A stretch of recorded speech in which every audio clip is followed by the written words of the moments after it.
ஆண்டவரே, நான் உங்களை ஸ்தோத்திரிக்கிறேன். இந்த ஓய்வு நாளிலே நீங்க எங்க கூட பேசணும்ப்பா.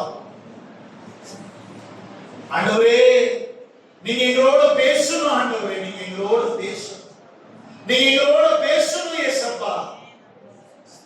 எந்த நிலைமையில ஜனங்கள் வந்திருந்தாலும் அவர்களுக்கு ஏற்ற வண்ணம் நீங்க பேசணும். இங்க நிற்கிற நான் எந்த நிலைமையில நான் நின்றிருந்தாலும் நீங்க என்னோட பேசணும். நீங்க என்னோட பேசணும், எங்களோட பேசணும். எங்க சபையில நீங்க இடைவெளம் ஆண்டவரே, சிந்தைகளை வேறே பக்கமாய் கொண்டு செல்கிற எல்லா சாத்தானுடைய வல்லமைகள் அழிக்கப்படட்டும் இயேசுவின் நாமத்திலே. வந்திருக்கிற ஜனங்கள் சுகத்தை பெறுவார்களாக. வந்திருக்கிற ஜனங்கள் பலத்தை பெறுவார்களாக. ஆண்டவரே, வந்திருக்கிற ஜனங்களுடைய அத்தனை தேவையற்ற கட்டுகள் அழிந்து போவதாக இயேசுவின் நாமத்திலே. இன்றைக்கே தேவனுடைய வல்லமை ஒவ்வொருவரையும் நிரப்பட்டும் ஆண்டவரே. இன்றைக்கே தேவனுடைய அபிஷேகம் ஒவ்வொருவரையும் நிரப்பட்டும் ஆண்டவரே. இன்றைக்கே ஒவ்வொருவருக்கு மேல தேவனுடைய அக்கினி அபரிமிதமாய் இறங்கி வரட்டும் ஆண்டவரே. இறங்கி வரட்டும். எங்களோட நீங்க பேசணும். உங்க சத்தத்தை கேட்க வந்து இயேசு கிறிஸ்துவின் நாமத்தில் ஜெபிக்கிறோம் நல்ல பிதாவே. ஆமென். ஆமென். எல்லாரும் சொல்லுங்க ஹல்லேலூயா. ஹல்லேலூயா. நம்முடைய கர்த்தர் நல்ல கர்த்தர். ஆமென். நான் எப்போ சொல்வது உண்டு, அவரை போல இந்த உலகத்தில் நம்மை புரிந்து கொள்ள யாருமே இல்லை. அப்படிதானே? உண்மையாலே யாராவது புரிஞ்சுக்க முடியுமா? நம்மளை முழுசா யாராவது புரிஞ்சுக்க முடியுமா? ரொம்ப கஷ்டம். ஏன்னா நம்மளை யாராவது புரிஞ்சுக்கணும்னு நினைச்சாங்கன்னா அவங்க பைத்தியம் வருவாங்க. ஏன்னா பல நேரத்துல நம்மளையே நம்மளால என்ன பண்ண முடியாது, புரிஞ்சுக்க முடியாது. ஆனா நம்மை முழுமையாய் புரிந்து கொண்ட ஆண்டவரை நாம் ஆராதிச்சுட்டு இருக்கோம். Praise the Lord. ஃபர்ஸ்ட் நம்மளை யாரும் தெரியும் ஆண்டவருக்கு. நம்ம பல நேரத்துல கேட்போம், ஆண்டவரே என் சூழ்நிலை உமக்கு தெரியலையா, என் ஜெப விண்ணப்பம் உமக்கு கேட்கலையா, ஆண்டவரே என்னுடைய கஷ்டம் உமக்கு புரியலையா, என்னுடைய வேதனை உமக்கு புரியலையா அப்படின்னு பல கேள்விகள் நம்ம கேட்போம். ஃபர்ஸ்ட் நம்மளை ஆண்டவருக்கு தெரியும். நம்மளையே ஆண்டவருக்கு தெரிஞ்சப்போ நம்ம சூழ்நிலை ஆண்டவருக்கு தெரியாதுங்களா? எல்லாமே தெரியும். அல்லேலூயா. அல்லேலூயா. ஆண்டவர் சொல்கிறார், ஏற்ற காலத்தில் உங்களை உயர்த்தும்படிக்கு அவருடைய பலத்த கரங்களுக்குள் அடங்கி இருங்க அப்படின்றார். இந்த அடங்கி இருக்கிறது ரொம்ப கஷ்டம். ஏற்ற காலம் வரும் அப்படின்னு நம்ம எல்லாருக்குமே தெரியும். ஆனா அடங்கி இருக்கிறது ரொம்ப கஷ்டம். அடங்கி இல்லாததால்தான் நம்ம ஆசீர்வாதங்கள் பல நேரத்துல தாமதிச்சுக்கிட்டே இருக்கு. நம்ம அடங்கி இருக்க கத்துக்கிட்டோம்னா ஆண்டவர் நம்முடைய அடக்கத்தை பார்த்து, நம்முடைய பொறுமையை பார்த்து, நம்முடைய எண்ணங்களை பார்த்து, நம்முடைய இருதயத்தை பார்த்து நம்மை ஆசீர்வதிக்கிறார். அல்லேலூயா. நானும் என்னுடைய நண்பர் ஒருத்தர் தம்பி, அவங்க நாங்க பேசிக்கிட்டே இருப்போம். எப்போ பேசும்போது ஒரு வார்த்தை, எத்தனை வாட்டி ஒரு நாளே எத்தனை வாட்டி நாங்க போன்ல பேசினாலும் ஒரு வார்த்தை சொல்லிட்டே இருப்போம். என்னன்னா, அவர் இருதயத்தை பார்த்து ஆசீர்வதிக்கிறார். சோதனை என்ன பார்க்கிறாரு? நிறைய பேர் நினைப்பாங்க அவர் செயல பார்க்கிறாரு. இல்ல, நிறைய பேருடைய இருதயம் வேறமா இருக்கும், செயலே வேற மாதிரி இருக்கும். இருதயம் வேற மாதிரி இருக்கும், செயல் உங்களுக்கு புரியலையா? இருதயம் என்ன சொல்லணும்னா, சின்ன எக்ஸாம்பிள், அவங்க நல்லா சாப்பிடணும், வந்தவங்க நல்லா சாப்பிடணும் அப்படின்னு இருதயம் பல நேரத்துல சொல்லும். அதே தொடர்ந்து சாப்பிட்டுட்டே இருந்தா இருதயம் என்ன, ஐயோ மீதி ஆகும், மீதி மொத்தமா எண்ணிக்கல. ஒரு எக்ஸாம்பிள் சொல்றேன், தோமத்தோட சொல்லுங்க. அப்ப ஆண்டவர் அப்படி இருந்தாலும் கை என்ன செய்யும்? கை என்ன செய்யும்? போடும். கை என்ன செய்யும்? போடும். ஆனா இருதயம் என்ன சொல்லும்? மீதி ஆகுமா? அப்ப கர்த்தர் எதை பார்ப்பாரு? கிரியை பார்ப்பாரா, இருதயத்தை பார்ப்பாரு? நிறைய நேரத்தில் நம்ம நினைப்போம் நம்முடைய கிரியை பார்க்கிறாரு.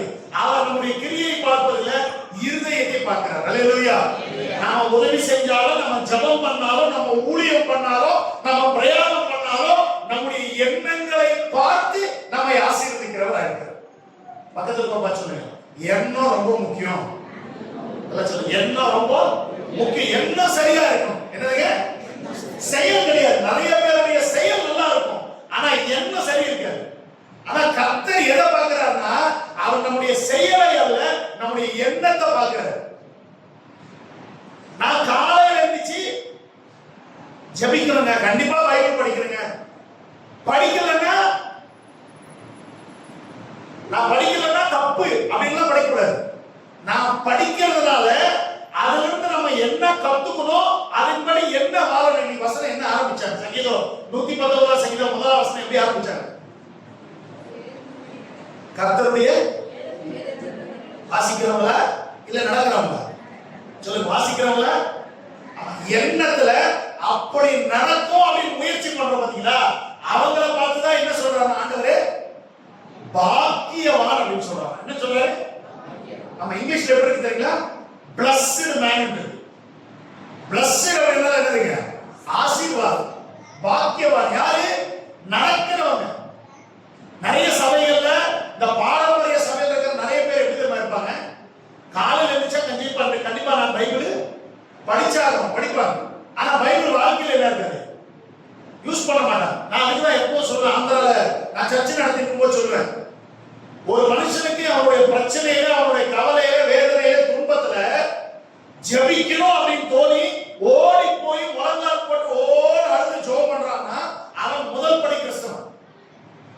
ஒரு மனுஷனுக்கு அவனுடைய பிரச்சனைக்கு ஏற்ற மாதிரி வசனம் ஞாபகம் வந்து இந்த வசனம் இப்படி சொல்லுதுலான்ட்டு அந்த வசனத்தின்படி நடக்க முயற்சிக்கிறவன் உன்னதமான ஆவிக்குரியவன். ராமன் சொல்லுங்க, முதல் படியில் இருக்க விரும்புறீங்களா, உன்னதத்துக்கு போக விரும்புறீங்களா? எல்லாரும் ராமன் சொல்லுங்க. அப்போ இந்த வேதம் எப்படிப்பட்டதுன்னா நிறைய புத்தகம் இருக்கும், நிறைய புத்தகம் இருக்கும். உலகத்துல புத்தகங்கள் இருக்கா இல்லையா? எல்லா புத்தகமும், எல்லா மதத்தை சார்ந்த புத்தகங்களும் நடந்திருக்கிறதை எழுதியிருக்கு. என்னதுங்க? நடந்ததை எழுதியிருக்கு. இப்ப பிரசன்னா வந்து PhD முடிச்சிருக்க, அவ என்ன படிச்சாலும் அவ என்னதான் லேப்ல போய் ரிசர்ச் பண்ணாப்ல அவதான் என்ன பண்ணாப்ல தெரியுமா? ஒரு புத்தகமா எழுதியிருக்கான். ஒரு புத்தகமா அப்ப உலகத்தில் இருக்கிற எல்லா புத்தகங்களும் நடந்ததை எழுதியிருக்கிறது. ஒரே ஒரு புத்தகம் தான் நடந்ததை, நடக்கிறதை, நடக்க போகிறதை எழுதி. ராமன் சொல்லுகிறார், வேற எந்த புத்தகத்திலையும் நடக்க போறதை எழுதவே இல்லை. அப்ப ஒரே ஒரு புத்தகம் தான் நடக்க போறதை எழுதியிருக்கு. அதுதான் நம்முடைய வேத புத்தகம். ஆமென். நடந்ததையும் எழுதியிருக்கு, நடக்கிறதையும் எழுதியிருக்கு, நடக்க. ஆமென். அப்போ இப்போ நடந்ததை நம்ம ஒண்ணும் மாற்ற முடியாது. பட் நடக்கிறதையும் நடக்க போகிறதுக்கும் நம்மை சரி செய்து கொள்ளும்படிதான் சபை. எல்லாரும் ஆமென் சொல்லுங்க. சரி செய்து கொள்ளும்படிதான் சபை. வேற எதுக்குமே சபை கிடையாது. நான் கேட்கிறேன், நம்ம சர்ச்சுக்கு வரதுனால நம்முடைய பலவீனங்கள், வியாதி, போராட்டங்கள் மாறுது, இதெல்லாம் ஓகே, கஷ்டங்கள் மாறுது, இதுக்காகவே நம்ம சர்ச்சுக்கு வந்துட்டோம்னா கிடையாது.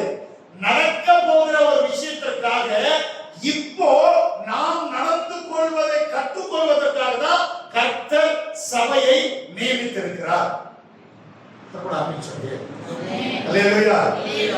இன்னைக்கு ஆண்டவர் நமக்கு என்ன கற்றுக் கொடுக்க இருக்கிறார்? எத்தனை பேர் கத்துக்க விரும்புறீங்க? அல்லேலூயா. அவர் என்ன கற்றுக் கொடுக்கிறார்னா ரொம்ப சின்ன ஒரு விஷயத்திலிருந்து சில விஷயங்களை கர்த்தர் நமக்கு கற்று தருவாராக. அல்லேலூயா. சரி, வாசிங்க. நீதிமொழிகளின் புத்தகம் 30ஆம் அதிகாரம் 24 முதல் 26 வசனங்களை வரை வாசிக்கலாம். நீதிமொழிகள் 30ஆம் அதிகாரம் 24 முதல் 26 வரை. பூமியில் சிறியவைகளாய் இருந்தும் மகா ஞானமுள்ளவைகள் 4. கோடை காலத்திலே தங்கள் ஆகாரத்தை சம்பாதிக்கிற எறும்பும் சத்துவமற்ற ஜந்துவாய் இருந்தும் தங்கள் வீட்டை கண்களிலே தோண்டி வைக்கும் புலிமுசல்களும் ராஜா இல்லாதிருந்தும் பௌஞ்ச பௌஞ்சாய் புறப்படுகிற வெட்டுக்கிளிகளும் தன் கைகளினால் வலையை பின்னி அரசர் அரண்மனையில் இருக்கிற சிலந்தி பூச்சியுமே. எல்லாரும் போதும். அல்லேலூயா. எல்லாரும் ஆமென் அப்படி சொல்லுங்க. ஆமென். அல்லேலூயா. இங்க வசனம் எப்படி இங்க சாலமோன் மூலமா எழுதப்பட்டிருக்குன்னா, பூமியிலே சிறிதாய் இருந்தும் அப்படின்னு. பூமியில் சிறிது. அப்போ கர்த்தர் நமக்கு யாரை கொண்டு வேண்டும் என்றாலும் எதை கொண்டு வேண்டும் என்றாலும் நம்மோட பேசி நம்மை அவருக்குள்ள நிலைநிறுத்திக் கொள்ள வேண்டும் என்று ஆண்டவர் இந்த வசனங்களை பக்தர்கள் மூலமாய் கர்த்தர் நமக்கு எழுதி வைத்திருக்கிறார். எத்தனை பேர் ஆமென் சொல்றீங்க? அல்லேலூயா. எறும்புக்கெல்லாம் என்னங்க கத்துக்கிறது? எதுகிட்ட வேணாலும் கத்துக்கலாம், எங்க வேணாலும் கத்து கொடுப்பார். ஆமென் சொல்லுங்க. கர்த்தர் அதுதான் பாத்தீங்கன்னா வசனத்துல பாத்தீங்கன்னா அப்போஸ்தலர் 2ஆம் அதிகாரம் 17ஆம் வசனத்துல எப்படி எழுதப்பட்டிருக்குன்னா, ஒரு வாட்டி வாசிக்கலாம். மாம்சமான யாவர் மேலும் என் ஆவியை ஊற்றுவேன், அப்பொழுது கடைசி நாட்களிலே நான் மாம்சமான யாவர் மேலும் என் ஆவியை ஊற்றுவேன், அப்பொழுது தங்கள் குமாரரும் தங்கள் குமாரத்திகளும் ஒரு ஸ்தோத்திரம் சொல்லுங்க. அந்த வசனம் எழுதப்பட்டிருக்கு, தங்கள் குமாரரும் என்ன சொல்லுவாங்க? அப்ப என்னன்னா பல நேரத்துல பெற்றோருக்கு யார் மூலமா கர்த்தர் பேசுறாரு? எல்லாரும் ஆமென் சொல்லுங்க. நம்ம நினைப்போம் பிள்ளைக்கு என்ன தெரியும், என்னங்க பிள்ளைக்கு என்ன தெரியும் அப்படின்னு நம்ம நினைச்சு, பல நேரத்துல யார் மூலமா பேசுவாரா? பிள்ளைகள் மூலமா. அதுதான் வசனம் இங்க வித்தியாசமா எழுதப்பட்டிருக்கு. அவர் எறும்பின் மூலமா கற்றுக் கொடுப்பார். எறும்பின் மூலமா கற்றுக்கூட, சிறிய பறவை மூலமா கற்று தருவார், கொசு மூலமா கற்று தருவார். ஆனா கற்றுக்கொள்ள வேண்டியது ரொம்ப முக்கியம். அல்லேலூயா சொல்லுங்க. இன்னைக்கு கர்த்தர் சில விஷயங்களை இங்க எழுதப்பட்டிருக்கிற இந்த 4 சிறு வசனங்கள் இருக்கு, சிறியவைகளிலிருந்து ஆண்டவர் நமக்கு கற்றுக் கொடுப்பாராக. எல்லாரும் ஸ்தோத்திரம் சொல்லுங்க. அல்லேலூயா. என்ன இந்த வசனம் முதல்ல எதை பத்தி சொல்லப்பட்டிருக்குன்னா, எறும்பு. எல்லாரும் சொல்லுங்க. என்னங்க? எறும்பு. எறும்பு கிட்ட இருந்து ஆண்டவர் நமக்கு முதல்ல கற்றுக் கொடுக்கிற விஷயம், எறும்பு கிட்ட எல்லாம் கத்துக்கிற அளவுக்கு நான் கேவலமா போயிட்டேன் அப்படின்னு நினைக்கிறீங்களா? எறும்பை உண்டாக்கினவர் யாருங்க? நம்மளை உண்டாக்கினவர் யாருங்க? அப்போ நம்மை கொண்டு எறும்புக்கும் கற்றுக் கொடுப்பாரு, எறும்பை கொண்டு நமக்கும் கற்றுக் கொடுப்பாரு. முதல்ல எறும்பு கிட்ட இருந்து கற்றுக்கொள்கிற விஷயம் என்ன அப்படின்னா, வசனம் சொல்லுது, அது காலத்தை அறியும். எல்லாரும் சொல்லுங்க. காலத்தை அறியும். தேவ பிள்ளைகளா இருக்கிற நாம் காலம் அறிய வேண்டும். என்ன அறியணும்? காலத்தை அறிய வேண்டும். நிறைய பேர் காலத்தை அறிவதில்லை. அதுதான் ஒரு ஊழியக்காரர் ஒரு பாட்டு எழுதியிருக்காரு, என் தேவையை சொல்லி சொல்லி உம்மை துக்கப்படுத்த மாட்டேன். பல நேரத்தில் நமக்கு என்னன்னா பிடிவாதம் என்ன இருக்குங்க? நமக்கு ஆண்டவர் மேல வைராக்கியம் இருக்கிறதே தவிர என்ன இருக்கக்கூடாது? பிடிவாதம் இருக்கக்கூடாது. ஆண்டவர் கிட்ட வைராக்கியமா ஜெபம் பண்ணலாம், ஆண்டவர் கிட்ட ஆண்டவருக்கான வைராக்கியமா வாழலாம். ஆனா காலத்தை அறிய வேண்டும். நம்ம வாழ்க்கையில நடந்துட்டு இருக்கிற சம்பவம் என்ன, நம்ம வாழ்க்கையில நடந்துட்டு இருக்கிற காரியம் என்ன அப்படின்ட்டு அந்த காலத்தை என்ன பண்ணணுங்க? அறிய வேண்டும். நிறைய பேர் காலத்தை அறிய விரும்ப மாட்டாங்க, காலத்தை மாற்றிக்கொள்ள முயற்சிப்பாங்க. எறும்புக்கு இது மழை காலமா இல்ல வெயில் காலமா இல்ல குளிர் காலமா அப்படின்னு எறும்புக்கு இல்லாம தெரியுமா? அதற்கு ஏற்ற வண்ணம்தான் எறும்பு கிரியை செய்யும். அதற்கு ஏற்ற வண்ணம்தான் எறும்பு வேலை செய்யும். காலத்தை அறிய வேண்டும். ஆமென் சொல்லுங்க. அல்லேலூயா. எல்லாருக்குமே எப்பவும் காலம் ஒரே மாதிரி இருக்கணும் விருப்பம். என்ன காலம் தெரியுமா? காலம் ஃபுல்லா, வாழ்நாள் ஃபுல்லா சுகமா இருக்கணும். நான் சொல்றேன், இருக்குமா? இருந்ததா சரித்திரம் இருக்க? பைபிள்ல அப்படியே காலம் ஃபுல்லா சுகமா வாழ்ந்தவங்க யாராவது இருக்காங்க? இல்ல பூமி மேல இருக்காங்களா? நம்ம பணம் இல்லாத நேரத்துல ஓகே இந்த பணம் வந்துட்டா சரியாயிரும் நினைக்கிறோம். ஆனா பணம் வந்த பிறகு பிரச்சனை சரியாயிரும். பணம் புது பிரச்சனை ஸ்டார்ட் ஆயிரும். புது பிரச்சனை ஸ்டார்ட் ஆயிருக்கு. யாருக்கா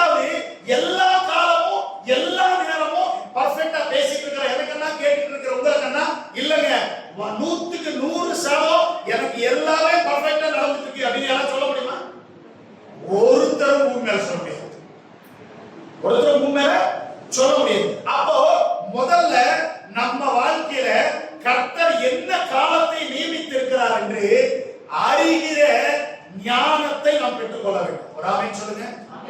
இது கர்த்தர் சோதிக்கிற காலமா இல்ல பரீட்சிச்சிட்டு இருக்கிறாரா அப்படின்ட்டு நமக்கு நம்முடைய வாழ்க்கையில கர்த்தருடைய காலம் என்னவென்று உணர்வது ரொம்ப முக்கியம். காலத்தை மாற்றிக்கொள்ள நம்மளால முடியாது. காலத்தை மாற்றிக்கொள்ள முடியாது. ஆனா என்ன காலம் என்று அறிந்தால் அதற்கு தகுந்த மாதிரி வாழும். காலம் அறியும். அதனாலதான் யோபுனால சொல்ல முடிஞ்சு, கர்த்தர் கொடுத்தார், கர்த்தர் எடுத்தார், கர்த்தருக்கு ஸ்தோத்திரம். வேற யாரும் சொல்ல முடிஞ்சா? கர்த்தர் கொடுத்தாரு, கர்த்தர் இதுக்கு கொடுத்த காலம் கொடுத்தாரு, இப்ப எடுத்த காலம் எடுத்துக்கிட்டாரு, அவருக்கு ஸ்தோத்திரம். நமக்கு பாத்தீங்கன்னா கொடுத்த காலத்தின் மேல இருக்கிற ஆசை எடுக்கப்பட்ட பிறகு அந்த காலத்தை நம்மளால சொல்ல முடியாது. கர்த்தர் எது கொடுத்தாலும் ஸ்தோத்திரம், கர்த்தர் எது எடுத்தாலும் ஸ்தோத்திரம், கர்த்தர் எது கொடுக்கறனாலும் ஸ்தோத்திரம். ஒரு அலையில வச்சிருக்கு. ஒண்ணு மட்டும் மறந்துடாதீங்க, எல்லா காலத்திலும் கர்த்தர் நம்மோட இருக்கிறார்.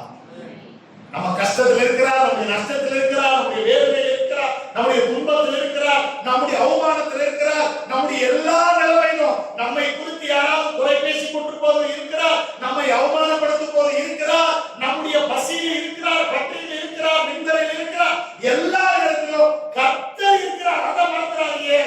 காலங்கள் மாறலாம், கர்த்தர் மாறலாம். ஆமென். எறும்பு காலத்தை அறியும்.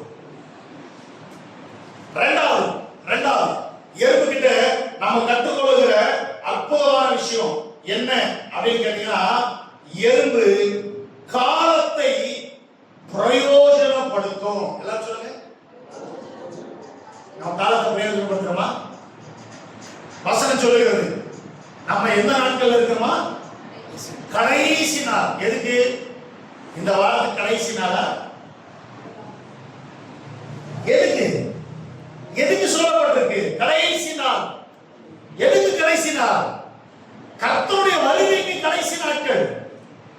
சீக்கிரம் ஆண்டவர் வரப்போறாரு. நான் கேட்கிறேன், உங்களை பார்த்து கேட்கிறேன், நம்ம டெய்லி யோசிக்கிறோமா, ஆண்டவர் இன்னைக்கு வந்துட்டா நம்ம போயிடுமே, ஆண்டவர் இன்னைக்கு வந்துட்டா நான் ஓடி போகணுமே, அவருடைய ராஜ்யத்துக்கு நான் போகணுமே, அவர் நமக்கு நியமித்த பரலோக ராஜ்யத்தில் நமக்காய் கட்டப்பட்டிருக்கிற அந்த வீட்டுக்கு போகணுமே அப்படின்ட்டு நம்மளால டெய்லி காலத்தை பிரயோஜனப்படுத்திக் கொள்ள முடியுதா? முடியல.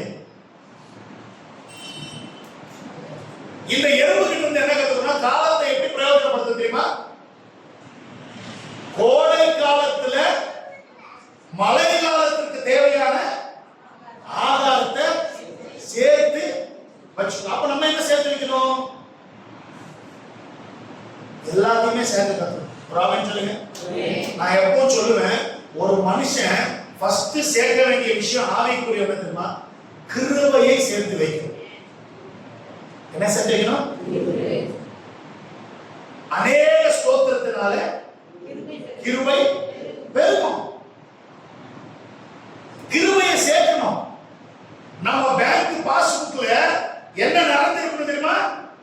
கிருபை பறந்திருக்கணும், கிருபை பெருகி இருக்கணும். கிருபையை நம்ம தான் பெருக்கிக்கணும். கிருபை ஆட்டோமேட்டிக்கலா வராது. கிருபை யார்தான் பெருக்கிக்கணும்?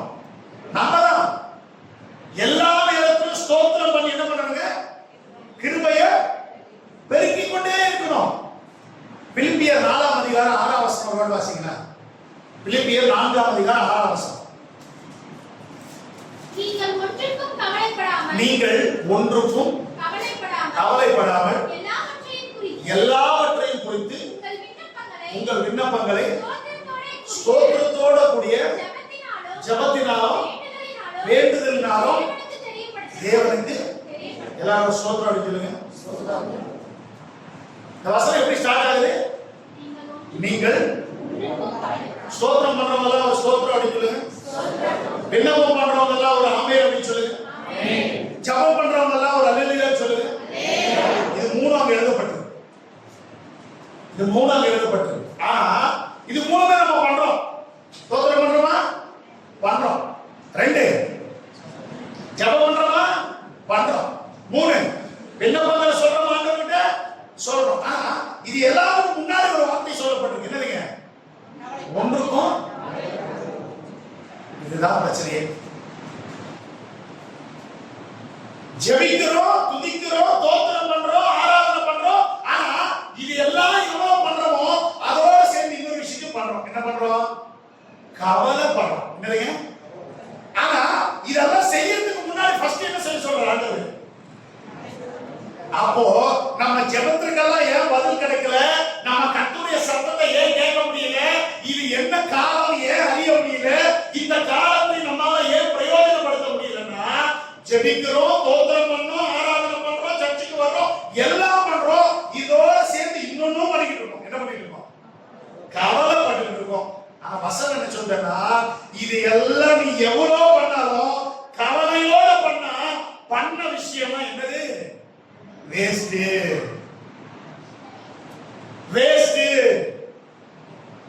அப்ப எப்படிங்க கவலைப்படாம நான் எப்படிங்க ஜெபம் பண்றது? கவலைப்படாம எப்படிங்க தோத்திரம் பண்ணி கிருபையை சேர்க்கிறது? கவலைப்படாம அப்படின்னா கவலை எப்ப வராம இருக்கும் தெரியுமா? என் பாக்கெட்ல இல்லன்னா என் அக்கௌண்ட்ல 1 கோடி ரூபாய் இருக்கு. எல்லாரும் ராமி சொல்ல மாட்டீங்களா? ஆண்டவர் கொடுத்தாருன்னா ஊழியத்துக்கு செலவு பண்ணணும். இப்ப என்னுடைய தேவை 10,000 ரூபாய் இருக்கு. என்னங்க? இப்ப என் அக்கௌண்ட்ல 1 கோடி ரூபாய் வச்சு நான் 10,000 ரூபாய்க்காக உட்கார்ந்து கவலைப்படுவேன்? சொல்லுங்க. ஏன் எனக்கு வேண்டியதை விட 1000 மடங்கு ஜாஸ்தியா இருக்கு. யார்கிட்ட? என் அக்கௌண்ட்ல இருக்கு. அப்புறம் அதை பத்தி கவலைப்பட வேண்டியது இருக்குல்ல.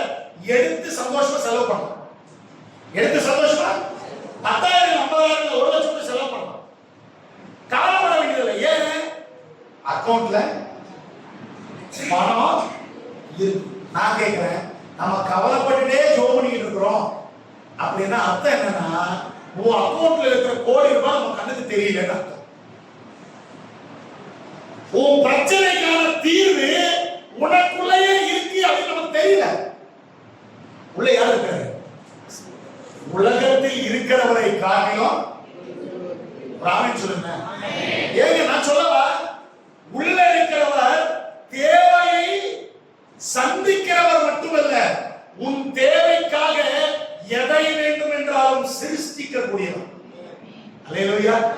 அப்படி சொல்ல பாருங்க, நம்முடைய தேவையை கர்த்தர் யார் மூலமாக சந்திக்கிறவர் மட்டும் இல்ல, உன் தேவை பெரிதா இருக்கும் என்றால் உனக்காக உன் வீட்டில் உன் தேவையை உன் கண்ணு முன்னாடி சிருஷ்டிக்க வல்லவர். ஆமென் சொல்லுங்க. அல்லேலூயா. அல்லேலூயா. உனக்காக உன் வீட்டுக்குள்ளேயே இல்லாதவர்களை இருக்கும்படி தயார் பண்ணக்கூடிய சர்வ வல்லமையுள்ளவர் மாறாச்சு. அல்லேலூயா. உங்க தேவை இருக்கும் நான் சொல்லவா? உங்க வீட்டுக்குள்ள பைபிள்ல சொல்லப்பட்டிருக்கு, எண்ணெய் ஊத்த ஊத்த என்ன ஆகுது? பாத்திரத்தை நம்ம போவோம் அப்படின்னு நீ கிடைக்கல, இனி முயற்சி பண்ணல அப்படி என்ற என்ன நிக்கலையா?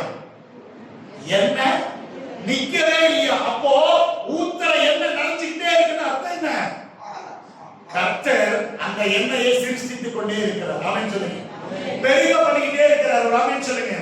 அப்போ நாம் கிருபையை சேர்த்துக் கொண்டோம் என்றால் உன்னுடைய தேவை எவ்வளவு இருந்தாலும் உன்னோட அந்த கிருபையினால எல்லாவற்றையும் எடுத்து சுதந்திரமாய் பயன்படுத்தும்.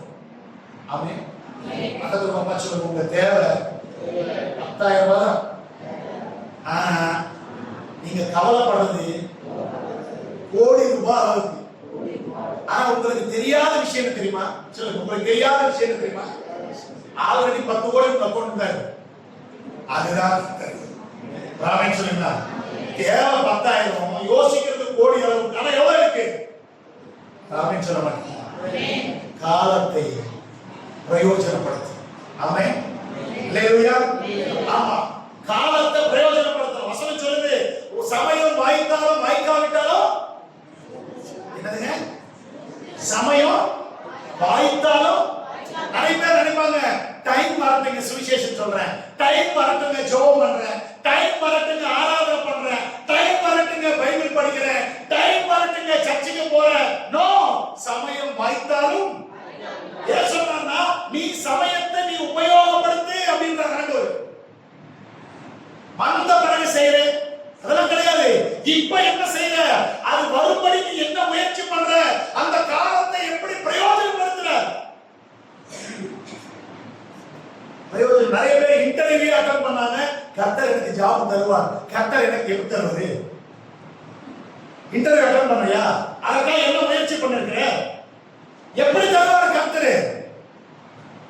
நீ போய் கவர்மெண்ட்ல அப்ளை பண்ணாமே, கர்த்தருடைய சித்தம் என்றால் கர்த்தர் என்னை டைரக்டா சிஎம் போன் பண்ணி எனக்கு ஜாப் கொடுப்பார். எப்படி கொடுப்பாரு.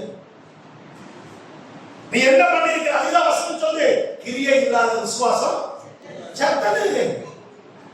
அப்ப கிருபையை சேர்க்க வேண்டும், காலத்தை பிரயோஜனப்படுத்தணும். டெய்லி காலத்தை எவ்வளவு பிரயோஜனப்படுத்துறோம். நான் சொல்றேன், நீங்க கவலைப்படுறதுக்கு காலத்தை செலவு பண்றதே தவிர கவலைப்படாம தோத்திரம் பண்ணி அவருடைய கிருபையை சேர்த்துக் கொள்ள எவ்வளவு பிரயோஜனப்படுத்தணும் யோசிப்பார். சேர்க்கிறோமா சேர்க்கிறோமா. எப்படியாவது ஒவ்வொரு மனுஷனுக்கும் என்னன்னா, இன்னைக்கு வர சம்பளத்தை ஒரு 20 ரூபாய் 30 ரூபாய் வர 500 ரூபாய் ஒரு 50 ரூபாய் ஏதாவது சேர்த்து வைக்க முடியுமா, முயற்சிக்கிறோமா இல்லையா.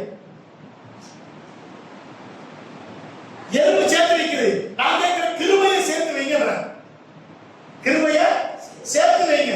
நிறைய கிருபையை சேர்த்துக்கிட்டே இருக்கணும். அந்த கிருபை எப்படிப்பட்டதுன்னா, உன்னுடைய தாகத்துக்கு தண்ணீராக செய்யும்,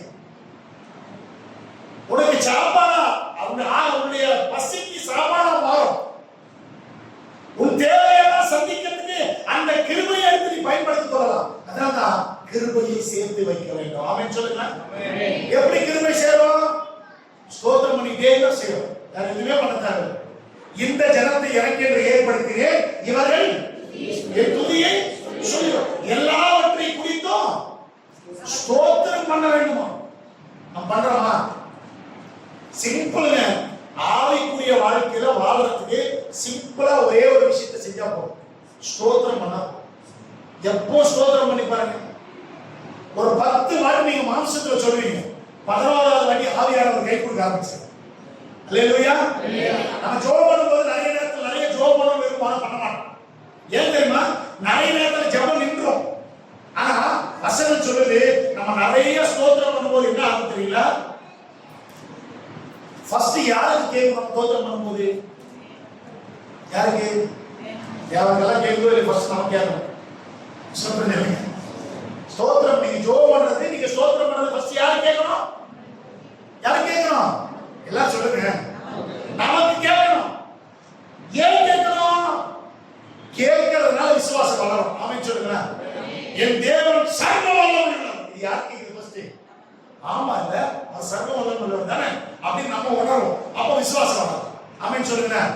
நிறைய பேர் அப்படியே கண்ணை மூடிட்டு மௌனமா நான் ஜெபம் பண்ணிட்டு இருக்கேன், ஸ்தோத்திரம் பண்ணிட்டு இருக்கேன், அமைதியா இருப்பாங்க. நான் கேட்கிறேன், எத்தனை பேர் அமைதியா இருந்து 5 மணி நேரம் 4 மணி நேரம் ஜெபம் முடிஞ்சு சொல்லுங்க பாருங்க. No chance.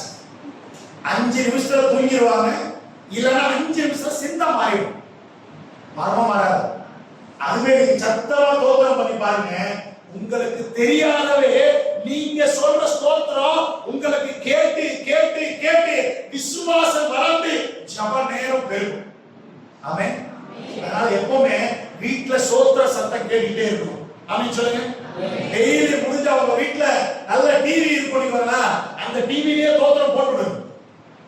இப்பதான் டெக்னாலஜி நிறைய வந்துருச்சு, உங்களால பண்ண முடியல, உங்க வீட்டுக்குள்ள டிவில யூடியூப் ஓபன் பண்ணி 1000 ஸ்தோத்திர பலிகள் அடிச்சு நிக்கோங்க. அந்த ஸ்தோத்திர பலியுடைய சத்தம் வீட்ல கேட்க கேட்க அங்கங்க வேலை செய்றவங்க, வீட்லயே குளிக்க போறவங்க, பாத்திரம் கழுவுறவங்க, சமைக்கிறவங்க எல்லாருக்கும் அந்த சத்தம் கேட்டு கேட்டு தெரியாமயே அவங்களோட அந்த டிவி சத்தத்தோட ஸ்தோத்திரம் பண்ண ஆரம்பிப்பாங்க. வீடு மொத்தம் துதியால நிரம்பும். அந்த துதியெல்லாம் கிருபையா மாறும். ஆமென் சொல்லுங்க. அல்லேலூயா. தங்கத்தை வாங்கி வச்சு அர்ஜென்ட்டுக்கு என்ன பண்ணுவான், கொண்டு போய் பேங்க்ல வைக்கிறீங்களா, இது கிருபையா ஆமென் சொல்லுங்க. சேர்த்து சேர்த்து சேர்த்து சேர்த்து வைங்க. அந்த கிருபை தேவைக்கு ஏற்ற வண்ணமா, சின்ன தேவையா இருந்தாலும் பெரிய தேவையா இருந்தாலும் அந்த காலத்திற்கு அது உபயோகமா மாறும். ஆமென். திரும்பி என்ன பண்ணணும்னா காலத்தை பிரயோஜனப்படுத்தும். ஆமென் சொல்லுங்க. ஃபர்ஸ்ட் காலத்தை அறியும், இரண்டாவது காலத்தை பிரயோஜனப்படுத்தும், மூணாவது இந்த ஏற்பு கிட்டத்தில் நம்ம என்ன கத்துக்க முடியுதுங்களா, ஒழுக்கம். எல்லாம் சொல்லுங்க. எறும்பு என்ன இருக்க முடியும்? ஒழுக்கம் காட்டிக்கணும். எறும்பெல்லாம் எப்படி போகும் தெரியுமா? எப்படி போகும்? லைனா போகும். அதனுடைய ஒற்றுமை, அதனுடைய அழகே வேற. நீங்க நல்லா கவனிச்சு பாருங்க. எறும்பு அப்படியே அழகா லைனா போகும். ஒருவேளை அந்த எறும்பு கொல்றதுக்கு அந்த சாக்பீஸ் இருக்கு பாத்தீங்களா, அந்த சாக்பீஸை கொண்டு போய் ரவுண்ட் போட்டீங்க, அந்த ரவுண்டுக்குள்ளே சுத்தும். அந்த ரவுண்டுக்குள்ளே சுத்தும். சில நேரத்துல ஒரே ஒரு எறும்பை அப்படி தள்ளி விட்டோம்னா வேற ஒரு லைன் ஃபார்ம் பண்ணும். வேற ஒரு லைன் ஃபார்ம் பண்ணி போயிட்டே இருக்கும். ஏன்னா அதனுடைய ஒற்றுமை. எல்லாரும் சொல்லுங்க. அந்த எறும்புக்கு ஒரு லீடர் இருக்கும். அந்த லீடர் எப்படி நடந்தா அந்த எறும்புல அப்படியே பின்னாடி ஃபாலோ பண்ணும். ஆமென் சொல்லுங்க. கர்த்தர் உங்களுக்கு கொடுத்திருக்கிற லீடர் யாரு? யாரு? ஊழியக்காரர். உங்க ஊழியக்காரர் எப்படி நடக்கிறாரோ நீங்க என்ன பண்ணணும்? அப்படிதான் நடக்கணும். அப்படிதான் நடக்கணும். பின்னாடி போக தெரியணும். ஆமென் சொல்லுங்க. அல்லேலூயா. இந்த எறும்பு கிட்ட அந்த ஒற்றுமையை, அந்த ஒழுக்கத்தை நம்மால கற்றுக்கொள்ள முடியும். அல்லேலூயா. அல்லேலூயா. ஆண்டவர் இன்னைக்கு மூணாவது நமக்கு கற்றுக் கொடுக்கிறது என்னன்னா, எறும்பு கிட்ட ஒற்றுமையும் ஒழுக்கமும். ஆமென். அல்லேலூயா. ஆமா, இப்ப பல நேரத்துல என்னன்னா வீட்டுக்குள்ளேயே இருக்கிறது இல்லை. என்னது? ஒற்றுமையும் ஒழுக்கம். நான் சொல்றேன், நம்ம சபைக்கு வர ஒவ்வொரு குடும்பம், நம்முடைய குடும்பங்கள் எப்படி இருக்கு தெரியுமா? ஒற்றுமையாகவும் ஒழுக்கமாகவும் இருக்க கர்த்தர் உதவி செய்வார். Praise the Lord. ஓகே. இரண்டாவது ஒரு சிறிய ஒரு மிருகத்தை குறித்து எழுதப்பட்டிருக்கு. என்னது? என்ன மசல்கள்? புலி முசல்கள். அது என்ன பண்ணுமா? கண்மலையின் மேல் வீடு கட்டிக்கொள்ளும். எல்லாரும் ஆமென் சொல்லுங்க. அல்லேலூயா. கண்மலையின் மேல் வீட்டை வாசிக்க. வசந்த வாசிக்க. சத்துவமற்ற ஜந்துவாய் இருந்தோம் தங்கள் வீட்டை கண்மலையிலே தோண்டி வைக்கும். எல்லாரும் ஆமென் சொல்லுங்க. சத்துவம் அற்ற, சத்துவம் உள்ள ஜந்துவா. பல நேரத்தில் நம்ம நினைக்கிறோம் பலனே இல்லைங்க, நான் பலனற்றவன், நான் பலனற்றவன், எனக்கு பலனே இல்லை, எனக்கு சத்துவமே இல்லை, எனக்கு சக்தியே இல்லைன்னு நினைக்கிறோம். உண்மைதான். இந்த முசல்களுக்கும் பலன் இல்லை, இந்த புலி முசல்களுக்கும் சத்துவம் இல்லை, சக்தி இல்லை, பலன் இல்லை. ஆனால் அது எங்க தோண்டுதான்? கண்மலையில. ஆமென் சொல்லுங்க. ஏன்னா அதுக்கு தெரியும், நான் அங்கே இருந்தால்தான் பாதுகாக்கப்படுவேன். ஆமென் சொல்லுங்க. நீங்களும் நானும் எப்பவும் அறிய வேண்டும், நான் உன்னதமானவருடைய நிழலுக்குள்ள இருக்கிறேன், இருப்பேன் என்று. அதற்காக நாம் எடுக்கிற முயற்சினால்தான் நாம் ஆசீர்வதிக்கப்படுவோம். அல்லேலூயா. அல்லேலூயா. ஆமா, நம்ம உன்னதமானவருடைய நிழல்ல இருக்கிறோம் மறக்கக்கூடாது. அவர் இருக்கும்போது எனக்கு என்ன கவலை? அவர் வானத்தை பூமியை உண்டாக்கினவர். அவர் ஒரு வார்த்தை சொன்னால் என்ன வேண்டாலும் நடக்கும். அவர் ஒரு வார்த்தை சொன்னால் என்னுடைய வாழ்க்கை எது வேண்டாலும் தேடி வரும். எந்த தீங்கும் எனக்கு அணுகாது. வசனம்லாம் தெரியும். ஆனாலும் நாம் கண்மலையிலே நம்முடைய வீடு கட்டிக் கொள்ள வேண்டும். எந்த வீட்டை பத்தி இங்க சொல்லப்பட்டிருக்குன்னா அது வாழும் வீடு. ஆனால் நாம் எதை பார்க்க வேண்டும் என்றால், நம்முடைய ஆவிக்குரிய வீட்டை கர்த்தருடைய நிழலிலே கட்டிக்கொள்ள வேண்டும். அல்லேலூயா. எப்பவுமே மறக்க கூடாது, நம்ம சொந்த ஞானத்தால கட்டிக்கூடாது, உன்னதமானவருடைய நிழலுக்குள்ள கட்டிக்கணும். உன்னதமானவர் எனக்காக இருக்கிறார், உன்னதமானவர் எனக்குள்ள இருக்கிறார், அவருடைய நிழலிலே நாம் இருக்க வேண்டும் என்றதை நம்ம மறந்துடவே மறந்துடக்கூடாது. அல்லேலூயா. சரி, சங்கீதம் 91 சங்கீதம் 1 சங்கீதம் 1 வசனம் சொல்லுது. என்ன சொல்லுது? உன்னதமானவரின் மறைவில் இருக்கிறவர். நம்ம அவருடைய மறைவில் இருக்க விரும்புகிறோம்.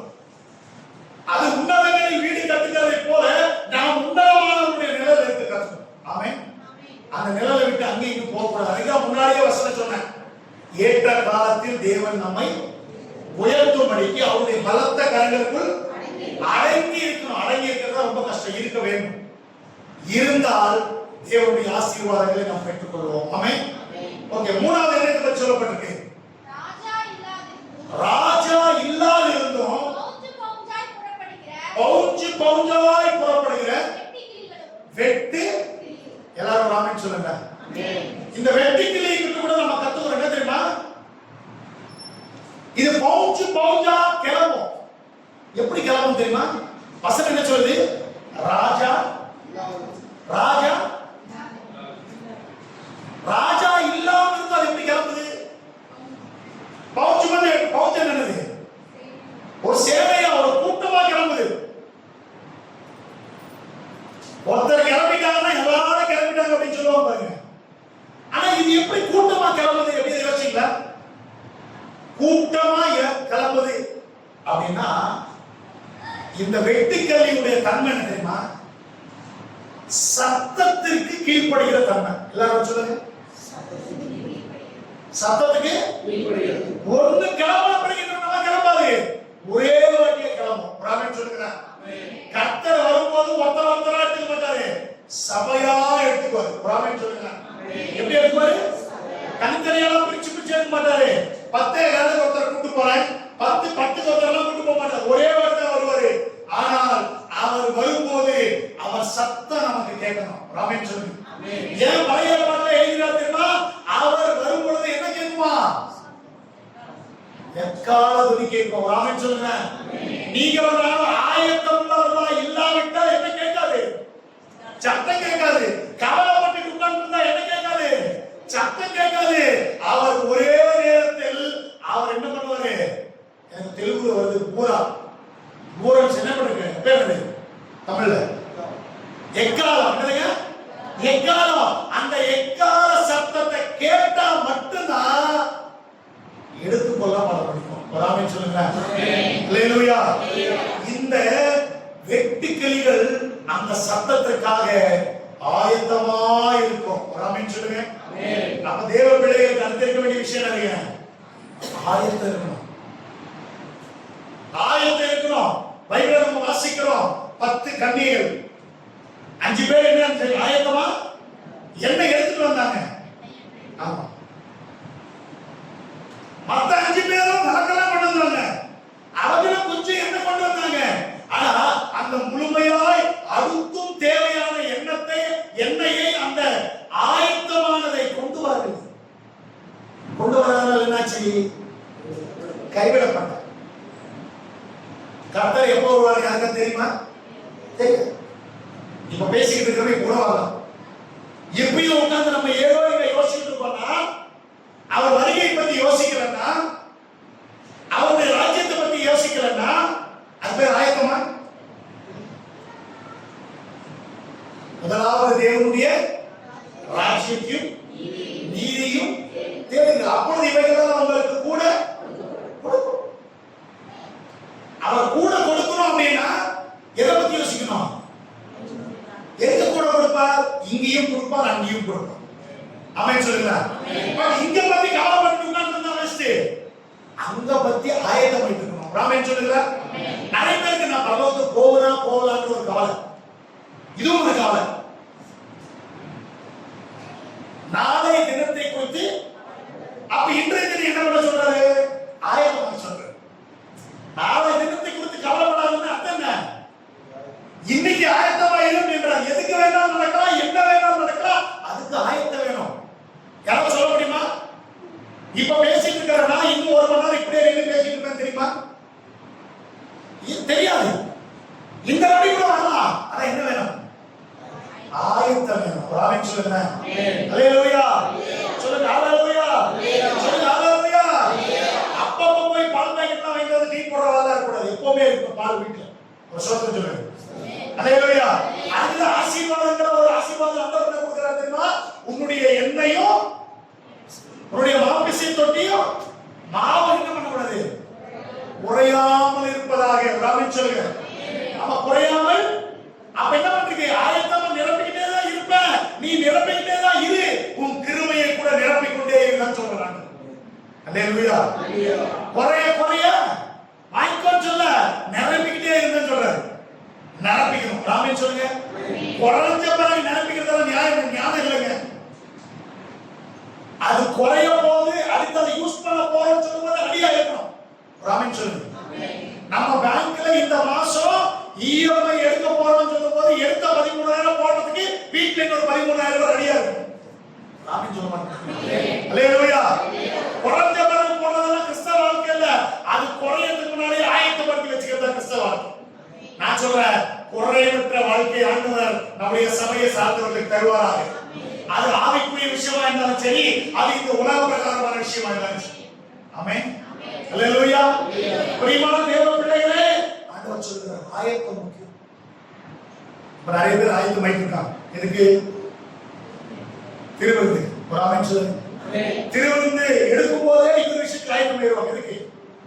ஓடி போறது வெளியே வீட்டுக்கு. ஆயத்தம் ரொம்ப முக்கியம். ஆமென் சொல்லுங்க. நமக்கு இருக்க வேண்டிய ஒரே ஒரு ஆயத்தம் என்ன தெரியுமா? கர்த்தருடைய வருகையில அவரோட போயிடும். ஆமென். அல்லேலூயா. இன்னைக்கு பார்க்கறவங்க அடுத்த நிமிஷம் பார்க்கணுமா தெரியாது. ஆயத்தம். ஆமென் சொல்லுங்க. அதுக்குதான் தீர்க்கதரிசி அனுப்பி எசேக்கியா கிட்ட என்ன சொல்றாரு? என்ன பண்றாரு? என்ன ஆயத்தம் பண்ண சொல்றாரு? உன் வீட்டை ஒழுங்குபடுத்துன்னு சொல்றாரு. ஆமென் சொல்லுங்க. உன் வீட்டை என்ன இல்லங்க ஒழுங்கு இல்லாதனால ஒழுங்குபடுத்த சொல்றாரு. ஒரு சோதனை சொல்லுங்க.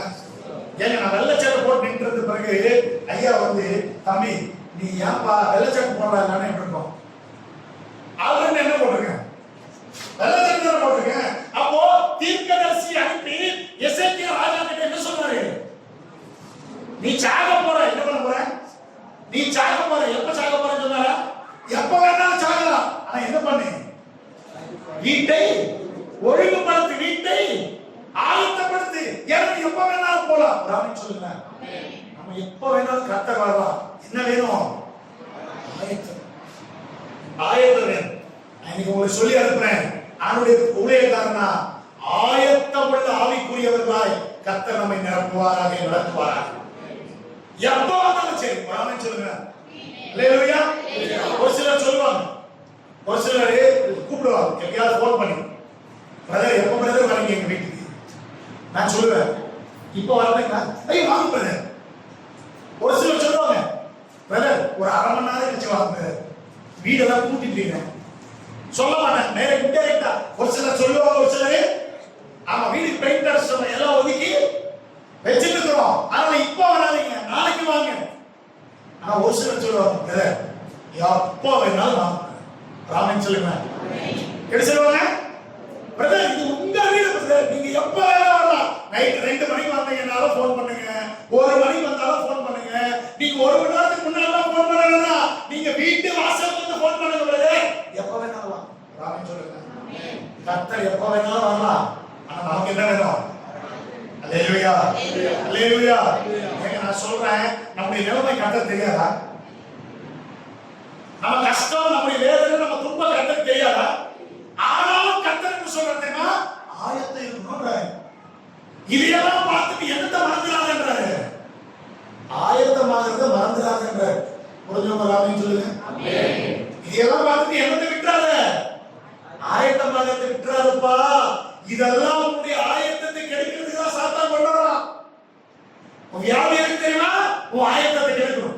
உன் பலவீனம் எதுக்கு தெரியுமா? உன் ஆயத்தத்தை கெடுக்கணும். உன் போராட்டம் எதுக்கு தெரியுமா? உன் ஆயத்தத்தை கெடுக்கணும். ஆண்டவர் நம்மை ஆயத்தமுள்ள ஆத்துமாக்களாய் கர்த்தர் மாற்றுவாராக. ஒரு சத்தம் கேட்கும், எப்ப வேணாலும் கேட்கலாம், இப்ப கூட கேட்கலாம். புரியும் சொல்லுங்க. நீங்க சேர்த்து வச்சது, சம்பாதிச்சு வச்சது எதுவுமே கொண்டு போக முடியாது. சேர்த்து வச்ச அந்த கிருபையும் சேர்த்து வச்ச அந்த ஆயத்தத்தை மட்டும் தான் கொண்டு போக முடியும். ஆமென். அல்லேலூயா. ஆயத்தம். நாலாவது ஒரு தன் கைகளினால் வலையை பின்னி அரசர் அரண்மனைகளில் இருக்கிற சிலந்தி பூச்சிக்கு. என்னதுங்க? சிலந்தி. ராமன் சொல்லுங்க. இந்த சிலந்தி பூச்சி, இந்த சிலந்தி பூச்சிக்கு வந்து கத்துக்கிற அற்புதமான விஷயம் என்னன்னா, அது எங்க வேணாலும் வீடு கட்டிடும். ராமன் சொல்லுங்க. அதுக்கு இந்த ராஜா வீடு, குடிசை வீடு, ஓட்டு வீடு, சிமெண்ட் வீடு இதெல்லாம் மேட்டே கிடையாது. எங்க வேணாலும் வீட்டை கட்டும். ராமன் சொல்லுங்க. எங்க வேணாலும் வீட்டை கட்டும். அதுடைய திறமையா என்ன தெரியுமா? கொஞ்ச நாள் சைலண்டா எந்த இடமாவது இருக்குன்னு தெரிஞ்சா மட்டும் கிடையாது, புழக்கத்தில் இருக்கிற இடத்துல என்ன கட்டிடுவான்? ராமன் சொல்லுங்க. அப்ப இது சிறந்துக்கிட்டு நம்ம என்ன கத்துக்கிறோம்? எங்க வேணாலும் கட்டிடும். எங்க வீட்டுல சிலந்தியே இல்லைங்கன்னு யாராவது சொல்ல முடியுமா? அப்ப இந்த சிலந்துகிட்ட கிடையாது கத்துக்க வேண்டிய விஷயம் என்ன தெரியுமா? எங்க வேணாலும் யாருக்கு வேணாலும் தைரியமா இயேசுவை அறிவிக்க. எல்லாரும் ராமன் சொல்லுங்க. எங்க வேணாலும் யாருக்கு வேணாலும் என்ன பண்ணுங்க? தைரியமா இயேசுவை சொல்ல வேண்டும். ஆமென் சொல்லுங்க. அந்த இடத்துல சுவிசேஷம் என்கிற வீட்டை கட்டிடுறோம். சத்தம் சொல்லுங்க. ஏனென்றால் அது நம்ம மேல விழுந்த என்னங்க? நம்ம மேல விழுந்த கடமை. கடமை எங்க அவெல்லாம் பெரிய ஆளுங்க எப்படிங்க சொல்றது? முன்னாடியே சொன்னேன், சிறு பூச்சை கொண்டு நமக்கு எவ்வளவு கற்றுக் கொடுக்கிறவர், சிறியவராக இருக்கிற நம்மை கொண்டு எவ்வளவு பெரியவர்களை வேண்டுமென்றாலும் ரட்சிக்க அவர் வல்லவர். ஞானிகளை வெட்கப்படுத்தும்படி சொல்லுங்க. ஞானிகளை வெட்கப்படுத்தும்படி யாருக்கு வேணாலும் சொல்லலாம், எப்ப வேணாலும் சொல்லலாம். எனக்கு இந்த ட்ரெயின் டிராவல், பஸ் டிராவல் ரொம்ப பிடிக்கும். இப்பதான் முடியறதுல பலவீனத்துல, ஆனாலும் ரொம்ப பிடிக்கும். ஏன் தெரியுமா? நம்ம கூட ட்ரெயின்ல உட்கார்ந்தாங்கன்னா அந்த உட்கார்ற அந்த 8 பேர் எப்படியா சுவிசேஷம் போயிடும். ராமன் சொல்றேன். எப்படியாவது சொல்றேன், சிரிச்சுக்கிட்டே சொல்றேன். ஒரு சிலர் பார்த்தா போட்டோஜெனிக் ஃபேஸா இருக்கும், பார்த்த மாதிரியே இருக்கும். பார்த்துருக்கீங்களா? ஒரு சிலர் எங்கோ பார்த்த மாதிரி இருக்கும். அப்படி தோணுச்சுன்னா போதும், அப்படியே ஒருத்தர் ஸ்டார்ட் பண்ணி அந்த 8 பேர் என் கம்பார்ட்மெண்ட்ல இருக்கிற 8 பேருக்கும் நைட்டு 10-11 மணி ஆனாலும் சரி லைட்டா சுவிசேஷத்தை சொல்லிட்டு ராமன் சொல்லுங்க. விதையை போட வேண்டியது நம்ம கடமை, நீர் பாய்க்க வேண்டியது கர்த்தர் எங்களுக்கு பாய்க்க வைப்பார். விதையை செய்கிறதோ ராமன் சொல்லுங்க. விதை விதைத்தவனுக்கும் அதனுடைய விளையுடைய ஆசீர்வாதம் உண்டு, நீர் பாய்த்தவனுக்கும் அதனுடைய ஆசீர்வாதம் உண்டு. ஆனால் விளைய செய்கிறது யாருங்க? ஆமென். அப்போ எங்க வேணாலும் என்ன பண்ணணுங்க? வீட்டை கட்டணும். ஆமென் சொல்லுங்க. எங்க வேணாலும் எதுக்கு சொல்லணும்? நம்ம வேலை செய்யற இடம் சொல்லலாம், நேரம் வரும். ஆமென் சொல்லுங்க. அவர்களுக்காக ஃபர்ஸ்ட் செய்ய வேண்டிய வேலை என்ன தெரியுமா? ஜெபம் என்கிற விதை விதைக்கணும். ஆமென் சொல்லுங்க. நீங்க படிக்கிற இடத்துல, நீங்க வேலை செய்யற இடத்துல, உங்க சுத்தி இருக்கிற ஃப்ரெண்ட்ஸ், உங்களுடைய அதிகாரிகளுக்காக கூட என்ன பண்ணுறதுமா? ஜெபம் என்கிற விதை போட்டுட்டே இருக்கணும். ஒரு நேரம் வரும், அந்த நேரத்துல சுவிசேஷ விதையும் நம்மளால போட முடியும். ஆமென் சொல்லுங்க. அல்லேலூயா. வாழ்ந்து காட்ட வேண்டும். ஆமென் சொல்லுங்க. ஒரு 2 மாசத்துக்கு முன்னாலே ஒரு நண்பரை நான் சந்திச்சேன். ஒரு நண்பர் கிடையாது, என்னுடைய நண்பருக்கு நண்பர். அவருடைய சாட்சி கேட்க ரொம்ப ஆச்சரியமா இருந்துச்சு. பிரதர், இவங்க எப்படி பிரதர் ஆண்டவரை ஏத்துக்கிட்டாங்க? இவ்வளவு பெரிய ஃபேமிலியில இருந்து எப்படி பிரதர் ஆண்டவரை ஏத்துக்கிட்டாங்க அப்படின்னு நான் கேட்டேன். அப்போ என்னுடைய நண்பர் சொன்னார் அவருடைய சாட்சி. எப்படி சொன்னார்னா, அந்த என்னுடைய நண்பர் ஒரு நாள் கூட அவருக்கு சுவிசேஷத்தை சொல்லலையா, பட் சொல்லணும் இருந்தார். ஆனா அதுக்கு முன்னாடி அவர் தன்னை வாழ்ந்து காட்டலைக்கணும்னு நினைச்சிருக்காரு. ஆண்டவரை போல என்ன பண்ணணும்னு நினைச்சிருக்காரு? வாழ்ந்து காட்டணும்னு நினைச்சிருக்காரு. இவங்க எல்லாம் ஒண்ணா கிரிக்கெட் விளையாட போவாங்க, டெய்லி கிரிக்கெட் விளையாட போவாங்க, ஜாலியா என்ஜாய் பண்ணுவாங்க. ஆனா இந்த நண்பர் மட்டும், என்னுடைய நண்பர் மட்டும் என்ன பண்ணுவாரா? இவன் சர்ச்சுக்கு போயிடுவான். சர்ச்சு டைம் வந்தா, ஜெபம் நடந்தா, எங்க மீட்டிங் நடந்தாலும் அந்த டைம் எவ்வளவு முக்கியமான வேலை இருந்தாலும் விட்டு ஓடி போயிடுவார். ஆனா ஒரு நாள் கூட இவருக்கு சொல்லவே மாட்டார், நீ சர்ச்சுக்கு சொல்லவே மாட்டார். ஆனா இவர் ஜெபம் எங்க விதைய அவர் விதைச்சே இருந்திருக்காரு. அவன் நண்பர்களுக்கு எல்லாம் சொல்லல, ஆனா வாழ்ந்துட்டு இருக்கிறார். ஆமென் சொல்லுங்க. ஒரு குறிப்பிட்ட நாள் வந்திருக்கு, அவருடைய சாட்சி ரொம்ப ஆச்சரியமா இருந்துச்சு. என்னுடைய நண்பருடைய பைக் வந்து ரிப்பேர் ஆயிடுச்சு. பெட்ரோல் இல்லாம ஸ்டார்ட் ஆகுது. சர்ச்சு டைம் வந்த உடனே இவர் போய் ஸ்டார்ட் பண்ணா மறந்துட்டு பெட்ரோல் கூட உடனே வந்து இந்த நண்பர், நான் எந்த நண்பரை சொன்னனோ அவருடைய பைக்கை வாங்கிட்டு அர்ஜென்டா சர்ச்சுக்கு போயிட்டு 1 மணி நேரம் தான் பிரேயர், நான் வந்துடுறேன், நீங்க வர வேண்டிய இருக்குன்னு பைக் எடுத்து போயிருக்காரு. போகும்போது இவர் பைபிள் இவருடைய பைக்ல மறந்து போயிட்டாரு. இந்த விளையாடிட்டு இருக்கிற ஒரு கிரிக்கெட் விளையாடிட்டு இருந்தோம், தக்க டயர்டா இருக்கு, ஒரு பைக் மேல சாங்கி உட்கார்ந்து இருக்காரு. இப்படி சும்மா அப்படி கை வச்சது டேங்க்ல ஏதோ கனமா தெரிஞ்சது, உள்ள ஏதோ திங்கிறதுக்கு வச்சிருப்போம் போல, எடுத்து சாப்பிடுவோம் அப்படின்னு ஓபன் பண்ணி பார்த்தா உள்ள போயிருக்கு. இந்த பையன் யாருன்னு கேட்டீங்கன்னா கிட்டத்தட்ட ஒரே பையன் அவங்க வீட்டுக்கு.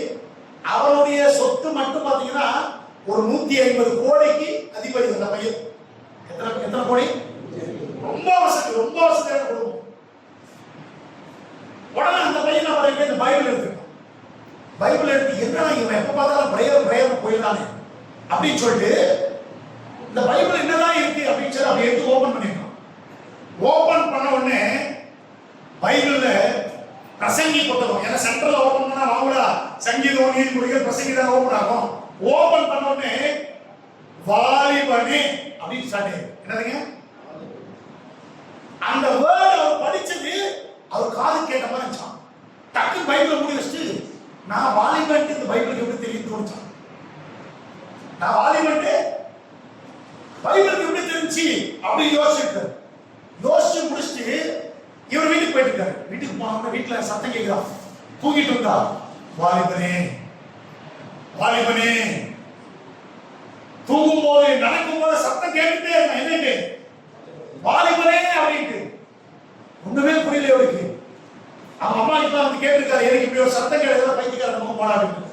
அவன் அம்மா அப்பா எனக்கு ஒண்ணும் புரியல. அங்கிருந்து நேரம் கிளம்பி ஊட்டிக்கு வந்திருக்காங்க. ஊட்டி கிளம்பி வந்து ஒரு ஹோட்டல் ரூம் எடுத்து தங்கி இருந்து தனியா கிட்டத்தட்ட 1300 கிலோமீட்டர் தூரம் இவ்வளவு தூரம் வந்து ஸ்டே பண்ணி ரூம்ல உட்கார்ந்து கேட்கிறாரா, யாரோ என்கிட்ட பேசுறீங்கன்னு எனக்கு தெரியும், ஆனா எந்த சாமின்னு எனக்கு தெரியல. பூமியில ஒரு சாமின்னு யாராவது இருந்து அந்த சாமியை கூட நீங்க பேசு, அந்த சாமி என் கண்ணு முன்னால நில்லு, அதுதான் நான் என் வீட்டுல இருக்கு இவ்வளவு தூரம் வந்திருக்கேன் அப்படின்னா. ஒரு நாள் ஆச்சு, 2 நாள் ஆச்சு, 3 நாள் ஆச்சு, டெய்லி நைட்டும் பகல் அந்த சத்தம் கேட்டுட்டே இருக்கு.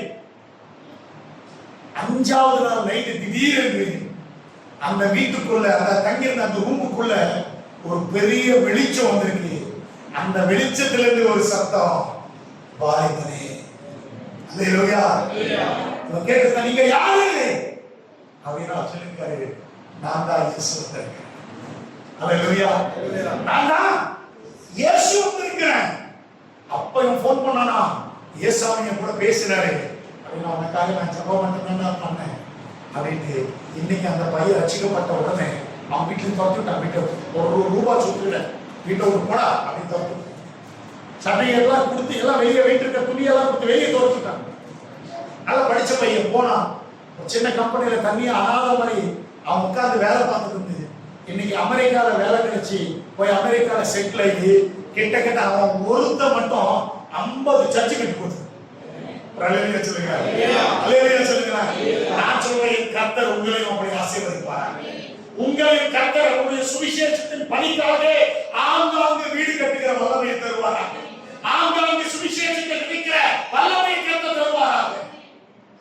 இதைத்தான் இந்த பூச்சிக்கு வந்து கற்றுக்கிறோம். ஆமென். அல்லேலூயா.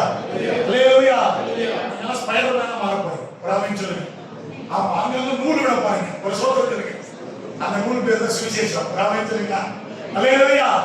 எங்க வச்சாலும் சுவிசேஷம் போய் ஒட்டிக்கு போகுது. உங்க வாயின் வார்த்தைகள் கர்த்தருடைய வார்த்தைகளாய் மாற்றுவாராக. உங்கள் வாயின் வார்த்தைகள் தீர்க்கதரிசன வார்த்தைகளாய் கர்த்தர் மாற்றுவாராக. உங்களை அப்படியாய் கர்த்தர் பயன்படுத்துவாராக. இந்த மாதத்துல ஒரு தீர்மானத்தோட போங்க. 4 சிறியவைகள் கிட்ட இருந்து ஆண்டவர் கற்றுக் கொடுத்திருக்காரு. என்னென்ன கற்றுக் கொடுத்திருக்காரு சொல்லுங்க பாருங்க. இரும்பு கிட்ட என்னது? காலத்தை அறியும். 2வது காலத்தை பிரயோஜனப்படுத்தும். 3 ஒற்றுமையும் ஒழுக்கமும் உள்ள எறும்பு. அடுத்து என்னதுங்க? கண்மலையிலே வீடு கற்றுக்கொள்ளும். நாம் கர்த்தருடைய நிழல்ல இருக்க கற்றுக்கொள்ள வேண்டும். அடுத்து வெட்டுக்கிளி. என்னது? கர்த்தருடைய சத்தத்தை கேட்கும்படி ஆயத்தமாய் இருக்கும். 4வது சிலந்தி பூச்சி. அது என்னங்க?